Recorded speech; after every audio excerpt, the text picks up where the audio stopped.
I'm sure that there are many of you out there who wish you were their oldest sibling. I know my sisters do. I am one of 4 siblings in my family, and I have so happened to be the oldest. I am 19 with 2 younger sisters and a foster brother. When I was first born, my dad thought I was an angel all the way up to 2 years old. I was so little and so perfect until I decided to throw oatmeal in his face. My dad didn't realize I was no longer capable of being his perfect little angel. When my sisters were born, he knew better than to ever think that they could be capable of being perfect. Therefore, I was the only child in my family who was ever considered to be cute and innocent. In this speech, I will share with you the challenging and rewarding parts of being the oldest sibling. Growing up as the oldest sibling, I was always expected to be a role model and to set a good example because my sisters were always looking up at me. My mother always said, "Monkey see, monkey do." This was challenging for me because I always had to share and include my sisters, when all I wanted was my own toys and my own personal space. What younger sisters don't know is that they're frustrating and can cause a lot of irritation.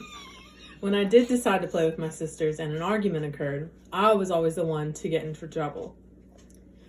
My parents always found it easier to put the blame on me because I was the oldest. My sister Colby was the one who always invaded my space. She would sit on me, squish me, lay on me, and if I didn't cooperate, she would say, "Mom," and then again, I would be in trouble. My youngest sister Cassidy, whenever she would get upset, she had anger issues, and she would slap me. And then I would get in trouble because I supposedly made her angry. With many challenges as the oldest sibling, there were also rewards at new ages in my life. Beginning at the age of 13, my first year of being a teenager, I was always allowed to stay up later on school nights. This made my sisters jealous, but it put I put on a smile because I got to do something they couldn't do. When I reached 15, I got my first job, and I was the only sibling who didn't have to do chores around the house to earn money. I was able to buy things that I wanted to because I had more than enough money that I knew what to do with. The same age went for 16 because I was able to drive, and I got my own car. And I could go anywhere I wanted, of course with my parents' permission. Then at the age of 17, I was the first to graduate high school and attend college.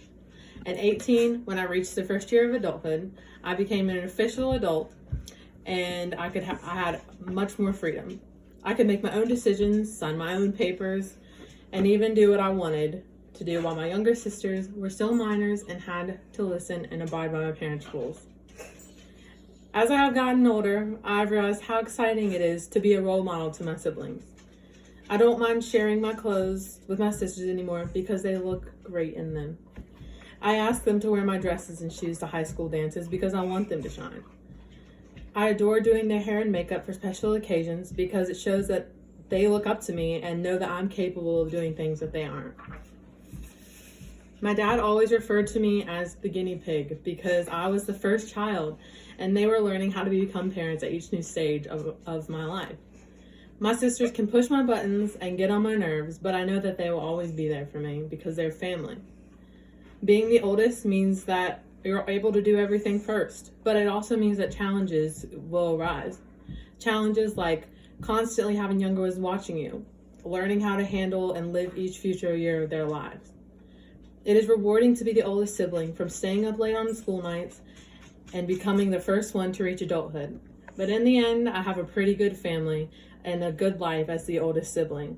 That is something I'll forever cherish and never take for granted. Yay!